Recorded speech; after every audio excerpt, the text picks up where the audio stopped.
रहीम। गुज़िश्ता काफ़ी अरसे खां दरियाए सिंध ते लॻंदड़ धाड़े जे ख़िलाफ़ सॼी सिंध सरापा एहतजाज आहे। तमामु सियासी, मज़हबी, वापारी, हर तरह जूं तंज़ीमूं इन हवाले सां आवाज़ बुलंद करे रहियूं आहिनि। मां सम्झां थो त सिंध जे तारीख़ में शायदि पहिरियों दफ़ो दरियाए सिंध ते लॻंदड़ धाड़े जे ख़िलाफ़ सॼी सिंध मुतहिद ऐं मुतफ़िक़ आहे ऐं यकीनन जे अंदाज़ में सिंध जो अवाम इन मसइले ते बेदार ऐं सुजाग थियो आहे। इन सां इन फ़ैसिले खे हुक्मराननि खे वापसि वठिणो पवंदो। जेकॾहिं इहो फ़ैसिलो वापसि नथा वठनि त शायदि बलोचिस्तान ऐं ख़ैबर पख्तूनख्वा खां पोइ सिंध जे अवाम खे बि हू बग़ावत ते उकसाए रहिया आहिनि ऐं पोइ इन नहज ते मामिलो पहुचंदो त शायदि मामलात हुक्मराननि जे कंट्रोल खां ॿाहिरि निकिरनि।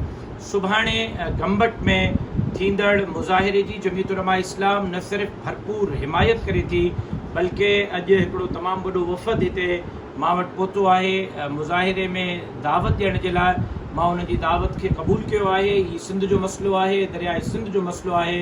इंशा अल्लाह सुभाणे गंबट में थींदड़ मुज़ाहिरे में मां पाण पंहिंजनि दोस्तनि सां जमात सां गॾु शरीक रहंदुसि ऐं इहो सिलसिलो अॻिते वधंदो रहंदो। ऐं जमीयत उलमा इस्लाम 6 अप्रैल ते दरियाए सिंध जे सभिनी पुलिस जे मथां बैक वक़्तु धरणा हणी रही आहे।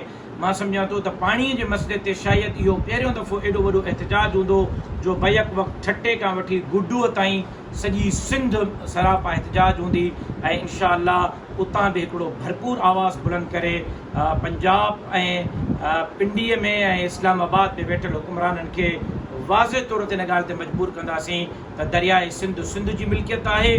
कंहिं बि क़ीमत ते दरियाह ते कंहिं माउ जे पुट खे धाड़े हणण जी इजाज़त न ॾींदासीं। सुभाणे इंशा अल्लाह गंबट में मुलाक़ात थींदी।